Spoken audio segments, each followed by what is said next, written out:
மாதராய் பிறப்பதற்கு மாதவம் புரிந்திருக்க வேண்டும். பெண்ணாக இருப்பது ஒரு பெருமை. ஆனால் இன்று பல பெண்கள் அந்த பெருமையை உணர முடியாம தினசரி சின்ன சின்ன விஷயங்களால தன்னம்பிக்கை இழந்து கொண்டிருக்காங்க. அது அவர்களின் தவறில்லை. சமூகம், மன அழுத்தம், உறவுகளால் ஏற்படுற எல்லாருமே சேர்ந்து அவங்க மனசை மெதுவாக காயப்படுத்துகின்றன. இன்னைக்கு நம்ம ஆழமா பேச போற டாபிக் பெண்கள் தன்னம்பிக்கை இழக்க வைக்கும் 10 விஷயங்களை பத்தி தான். ஃப்ரெண்ட்ஸ், நீங்க இந்த வீடியோல இருந்து உண்மையா ஏதாவது லேர்ன் பண்றீங்க அப்படின்னா நம்ம சேனலுக்கு ஒரு ஸ்மால் சப்போர்ட் பண்ணுங்க. கீழே இருக்க சப்ஸ்கிரைப் பட்டனை ப்ரெஸ் பண்ணுங்க, பக்கத்துல இருக்க பெல் ஐக்கானை ப்ரெஸ் பண்ணுங்க. அப்பதான் நம்ம போடுற ரெகுலர் வீடியோஸ் உங்களோட ஃபீடுக்கு நேராக வரும் யூடியூப்ல. சரி, வாங்க வீடியோக்குள்ள போகலாம். ஃபர்ஸ்ட் பார்த்தீங்கன்னா கம்பேரிசன். அவங்கள பாரு, அவங்க எவ்வளோ ஸ்மார்ட்டாக இருக்காங்க, அவங்க எவ்வளோ ஒல்லியாக இருக்காங்க, ஆனால் நீ பாரு எப்படி இருக்குன்ட்டு அப்படின்ட்டு எல்லா விஷயத்துலையும் கம்பேர் பண்ணுறது. இது ஒரு பெண்ணின் மனசை உடைக்கும் முதல் செயல். ஒவ்வொரு பெண்ணும் தனித்துவமானவள். அவங்க தன்னுடைய வேகம், திறமை, தன்மை, அதுதான் அவங்களோட அழகே. மற்றவரோட கம்பேர் பண்ணும்போது அந்த பெண்ணோட நம்பிக்கை மெதுவாக அழிக்கும். அவங்களுக்குள்ளே கொஷின் வரும், நான் கேப்பபிள் கிடையாதா? அப்போ உருவ கேலி பண்ணுறது எல்லாமே பார்த்திங்கன்னா அவங்களோட செல்ஃப் கான்ஃபிடென்ஸை கொஞ்சம் கொஞ்சமாக உடைக்க ஆரம்பிக்கும். கம்பேரிசன் பார்த்தீங்கன்னா ஒரு விரோதமான செயல். ஒவ்வொரு பெண்ணுக்கும் தன் வேகம் வேறு, தன் பயணம். மற்றவங்களோட உங்களை ஒப்பிடும்போது ஒவ்வொரு நேரத்துலையும் உங்களோட மன அழகு ஒரு சிறு பகுதி மறைய ஆரம்பிக்குது. அதனால மற்றவரோட வாழ்க்கை அல்ல, நீங்க நேத்து இருந்ததை விட இன்னைக்கு எப்படி செயல்படுறீங்க, நேத்திக்கு நான் என்னோட ஒர்க்ல எவ்வளோ ஃபுல்லாக ரிசல்ட் காமிச்சேன், அதை விட இன்னைக்கு நான் எவ்வளோ எஃபெக்டிவாக பண்ணுறேன் அப்படிங்கிறத கம்பேர் பண்ணமே தவிர பக்கத்தில் இருக்கிறவங்களோட நம்ம கம்பேர் பண்ணக்கூடாது. அடுத்ததாக பார்க்கலாங்களா? தீர்ப்பு. பெண் சிரிச்சாலும் தப்பு, முறைச்சாலும் தப்பு, உட்கார்ந்தாலும் தப்பு, எந்திரிச்சாலும் தப்பு, எல்லாத்துக்கும் குறை சொல்ற ஒரு உலகம். எதையும் சரியாக பார்க்காத சமூகம் பெண்ணை போட்டு குழப்பி விட்டுறது. ஆனால் லேடிஸ், நல்லா ஞாபகம் வச்சுக்கோங்களேன், உங்களுடைய வாழ்க்கை அவங்களோட தீர்ப்புக்காக அல்ல. உங்களுடைய மதிப்பு அவர்கள் பார்வையால் வராது. அது உங்கள்கிட்ட இருந்து தான் வரணுமே தவிர அவங்க கிட்ட இருந்து வரக்கூடாது. அவங்க பேசுறது அவங்களோட வேலை, ஆனால் உங்கள் வேலையை நீங்கள் செய்யுங்க. அவங்க பேசுறதெல்லாம் இக்னோர் பண்ணிட்டு பாசிட்டிவிட்டியாக பேசினாங்களா எடுத்துக்கோங்க, நெகட்டிவிட்டியாக டாமினேட் பண்ணி பேசுறத விட்டுருங்க. உங்களுடைய நிலையை நீங்களே மெஷர் பண்ணணும். ஒரு நாள் அந்த தீர்ப்பு பார்த்தீங்கன்னா நீங்கள் கொடுக்குற ஒரு அவுட்புட்டை அவங்க வாயை அடைக்கணும். அந்த அளவுக்கு நீங்கள் ரிசல்ட்டு அவுட்புட் கொடுக்கணுமே தவிர அவங்களோட பேச்சுக்கு நாம் ரெஸ்பான்ஸ் பண்ணக்கூடாது. அடுத்ததாக பார்த்தீங்கன்னா குடும்பத்தின் எதிர்பார்ப்பு. சில சமயம் வீட்டில இருந்தே வரும் அழுத்தம் பெண்ணை தளர வைக்கும். இது உன்னால முடியாது, அது பெண்ணுக்கான வேலை இல்லை, இப்படி சொல்லும் வார்த்தைகள் அவங்களோட தன்னம்பிக்கையை சிதைக்கும். நம்ம பிகில் மூவி பார்த்துருக்கீங்க இல்லையா? அதில் சொல்லுவாங்க, ஃபுட்பால் மேட்ச் எல்லாம் ஸ்போர்ட்ஸ் எல்லாம் ஜென்ஸுக்கு தான் சூட் ஆகும், லேடிஸ்க்கு சூட் ஆகுது. லேடிஸ்லாம் கிச்சனில் என்ன சாதிக்க முடியுமோ அதை போயிட்டு அச்சீவ் பண்ணுறதுக்கு பாருங்க அப்படின்னு சொல்லிட்டு. ஆனால் ஒரு பெண் தன்னுடைய மனதிலிருந்து நான் முடியும்னு சொல்ல ஆரம்பிச்சா உலகமே அவளுக்காக திறந்து விடும். குடும்பம் அவன்போட பேசுறது தவறில்லை, ஆனால் அந்த அன்புக்குள்ளே சில சமயம் நீ முடியாது என்ற நம்பிக்கை காயம் போடும். அந்த சொல்லே ஒரு பெண்ணின் அவள் மேல் உள்ள நம்பிக்கையை கரைக்கிறது. அதனால பெண்களை நீங்கள் உங்கள் மனசில் ஒரு வார்த்தை எப்போ நினச்சி வச்சுக்கோங்க, நீ முயற்சி செய்வது தான் பெரிய அடையாளம். அவள் தன்னுடைய கனவுக்காக நின்றால் அந்த வீட்டிலே அடுத்த தலைமுறை வலிமையா வளரும் அப்படின்ட்டே சொல்லலாம். ஒரு பெண் வெற்றி பெறுவது அவளுக்காக மட்டும் இல்லை, அவங்க சார்ந்தவங்களுக்காகவும் சேர்த்துதான்.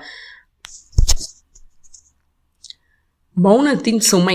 அடுத்ததா பார்க்க போனீங்கன்னா பல பெண்கள் தங்கள் உணர்வுகளை வெளிப்படுத்தாமல் தாங்கிக் கொள்கிறார்கள். அவங்க யோசிப்பாங்க, நம்ம சொல்லி இவங்க புரிஞ்சுக்குப்பாங்களா அப்படின்னு சொல்லிட்டு. அவங்க சொல்லாத வேதனைகள் ஒரு நாள் தன்னம்பிக்கையை கரைத்து விடும். சும்மா இரு என்ற வார்த்தைக்கு என்றைக்குமே அடிமையாகாதீங்க. சில நேரம் முடியாதுன்ட்டு சொல்லி பாருங்க, அந்த துணிவு தான் உண்மையான வலிமை. உங்கள் குரல், உங்கள் சக்தி, அதை அடக்கி கொள்ளாதீங்க என்றைக்குமே.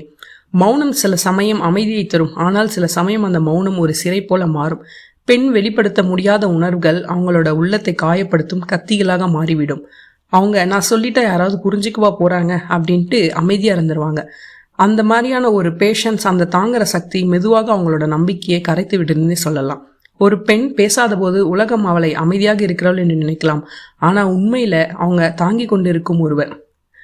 அமைதியாக இருப்பது குற்றமில்லை, ஆனால் நீங்க வேதனையை அடக்கும் அளவுக்கு அமைதியாக இருந்தால் அது உங்களை உடைக்கும். சமூகத்தின் பெண் சும்மா இருக்கணும், அவ கேள்வி கேட்கக்கூடாது என்ற நம்பிக்கைகளே இதற்கு காரணம் அப்படின்ட்டே சொல்லலாம்.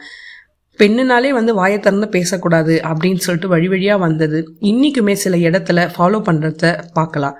நீங்கள் கேள்வி கேட்கலாம், எல்லாரும் வேலைக்கு போகிறாங்க, ஆண் பெண் சமமாக தானே இருக்காங்க. பட் நான் சொல்கிற இந்த 10 பாயிண்ட்ஸ் பார்த்தீங்கன்னா சில இடத்துல இன்னுமே இதெல்லாம் நடந்துட்டு இருக்குது அப்படின்ட்டு சொல்லலாம். ஈவன் வேலைக்கு போகிறவங்க வீட்லேயுமே இந்த டாமினேஷன் இந்த மாதிரியான நம்பிக்கை அழிக்கும் சொற்கள், இந்த மாதிரியான செயல்கள்லாம் வந்து நடந்துட்டு தான் இருக்கு. பல தலைமுறைகள் அந்த சொல்லப்படாத வேதனையோட வாழ்ந்துட்டு வராங்க. ஆனா இந்த சுழற்சியை நாம இன்னைக்கு உடைக்கணும். நீங்க சொல்லும் குரல், நீங்க எழுப்பும் கேள்வி, நீங்க வெளிப்படுத்தும் உண்மை, அது எல்லாமே பார்த்தீங்கன்னா ஒரு புதிய பாதையை உருவாக்கும். ஒரு பெண் எப்போ வந்து இல்லை என்ற சொல்ல தருணம் வருதோ அது வந்து ஒரு புரட்சியின் ஆரம்பம். அது தன்னம்பிக்கையின் குரல், அடக்குமுறைக்கான எதிரான ஒரு வலிமை அப்படின்ட்டே சொல்லலாம். அதனால லேடிஸ், நீங்க வந்து உணர்வுகளை வந்து மறைக்காதீங்க, உங்க குரலை அடக்காதீங்க, அதை வெளிப்படுத்துங்க. ஏனெனில் அந்த குரல் உங்களுடைய உயிரின் அடையாளம். நீங்க பேசும்போது மற்றொரு பெண் தன் குரலை கண்டுபிடிக்கிறார். அதுவே சக்தியின் தொடக்கம். தனிமையின் உணர்வு அடுத்ததா பார்க்க போனீங்கன்னா, ஒரு பெண் வந்து எத்தனை பேர் நடுவில் இருந்தாலும் அவங்கள புரிந்து கொள்றதுக்கு யாருமே இல்லைன்னா அவங்க வந்து தனிமையில தான் இருப்பாங்க. அந்த லோன்லினஸ் தான் சில நேரங்களில் அவங்களை கான்ஃபிடென்ஸை உழைக்கும். அது எப்படி அப்படின்ட்டு தானே கேட்குறீங்க. கூட ஒருத்தர் இருந்தாலுமே உலகமே அவங்க கூட இருக்கிற மாதிரி உணர்றது வேற. கூட 10 பேர் இருந்தாலுமே அவங்க கிட்ட பேசுறதுக்கு ஆள் இல்லைன்னா நம்ம கிட்ட பேச மாட்டிருக்காங்க, அப்போ வந்து நம்ம வந்து அன்ஃபிட் அவங்க கிட்ட பேசுறதுக்கு அப்படின்னு சொல்லிட்டு அவங்களுக்குள்ளே நிறைய கொஷின் வரும். நம்மளை ஏன் ஒதுக்குறாங்க, நம்மளை ஏன் அவாய்ட் பண்ணுறாங்க அப்படின்னு சொல்லிட்டு. ஸோ நீங்கள் இதுக்கெல்லாம் வந்து ஃபீல் பண்ணக்கூடாது. யாராவது உங்களை ஒதுக்குனாங்கன்னா அதுக்கு வந்து என்றைக்குமே வரி பண்ணிக்கூடாது. எப்பயுமே சிங்கிளாக தான் இருக்குன்னு சொல்லுவாங்க இல்லைங்களா, அதே மாதிரி தான். அந்த தனிமையை வந்து உங்களோட நேரமாக மாற்றுங்க. உங்களோட உரையாடல் தான் உண்மையான உணர்வு. அதாவது உங்களுக்கு வந்து அந்த நேரத்தில் என்ன பிடிக்குமோ அந்த விஷயத்த நீங்கள் செய்யுங்க. தனிமை என்பது ஒரு மனநிலை, மக்கள் இல்லாததால புரிதல் இல்லாத நிலை. அந்த வெறும் இடத்துல பார்த்தீங்கன்னா தன்னம்பிக்கை மெதுவாக கரைகிறது. ஆனால் அதே நேரத்தில் நீங்கள் தனிமையில் உங்களோட நேரமாக மாற்றினா அது ஒரு வரம் அப்படின்ட்டே சொல்லலாம். அது எப்படி என்னோட நேரமாக மாற்றுறது அப்படின்ட்டு தானே கேட்குறீங்க. உங்களுக்கு பிடிச்ச ஏதாவது ஒரு விஷயம், லைக் வந்து பார்த்தீங்கன்னா இந்த ஆர்ட் அண்ட் கிராஃப்ட் நிறைய இருக்குங்க இல்லைங்களா, அதில் வந்து உங்களுக்கு எது பிடிக்குமோ நிறைய விஷயம் இருக்குது, எழுதுறது, புக்கு படிக்கிறது, அந்த மாதிரி சொல்லிட்டு. ஸோ அந்த மாதிரியான செயல்களை நம்ம வந்து டைவர்ட் பண்ணி நாமளே வந்து என்கரேஜ் பண்ணிக்கணுமே தவிர நம்ம டாமினேட் பண்ணிக்கக்கூடாது. தனிமை வந்து ஒரு தண்டனை அல்ல, அது வந்து பார்த்திங்கன்னா ஒரு செல்ஃப் டிஸ்கவரி ப்ராசஸ். அந்த தனிமையில் நீங்களே வந்து உங்களை ஃபைண்ட் அவுட் பண்ணுறீங்க அப்படின்ட்டு சொல்லலாம். உங்களுக்குள்ளே இருக்க திறமையை கண்டுபிடிக்கலாம். அந்த நிமிடத்துல இருந்து தான் நீங்கள் வந்து உங்களே வந்து நேசிக்க ஆரம்பிக்கிறீங்க அப்படின்ட்டு சொல்லலாம். நான் வந்து இவ்வளோ டேலண்ட் என்கிட்ட இருக்கா அப்படின்னு சொல்லிட்டு அந்த மாதிரியான ஒரு தனிமையான நிலையில தான் நீங்களே உங்களை உணர ஆரம்பிக்கிறீங்க. அடுத்ததாக பார்க்கலாங்களா. அடுத்ததாக பார்த்தீங்கன்னா, அவங்க கனவுகளை யாரும் மதிக்காதது. பெண்கள் இப்படி பண்ணக்கூடாது என்று சொல்லும் உலகம் வந்து பார்த்தீங்கன்னா அவங்களோட கனவுகளுக்கு சங்கிலி போடும். இது வந்து ப்ராக்டிக்கலாக பாசிபிலிட்டி கிடையாது அப்படின்ட்டு சொல்லிடுவாங்க. 20 வயசு ஆனோடனே காலேஜ் முடிச்சோடனே 2 வருஷம் வேலை பார்க்குறியா, அதுக்கப்புறம் கல்யாணம் பண்ணி கொடுத்துட்றேன், ஸோ கல்யாணத்துக்கு அப்புறம் உன்னோட கனவுகளை நீ கண்டினியூ பண்ணு அப்படின்ட்டுவாங்க.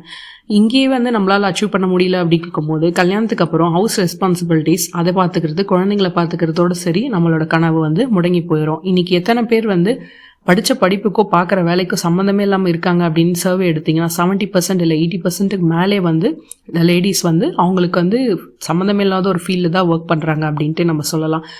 ஸோ லேடிஸ், யார் வந்து கனவை மதிக்க விட்டாலும் நம்மளோட கனவை நாம் வந்து உயிர் கொடுத்து அதுக்கு வந்து ஒரு சக்ஸஸ் எப்படி எடுத்துகிட்டு போனோம் அப்படிங்கிறது நம்ம தான் ஹார்ட் ஒர்க் பண்ணணும். கரெக்டுங்களா.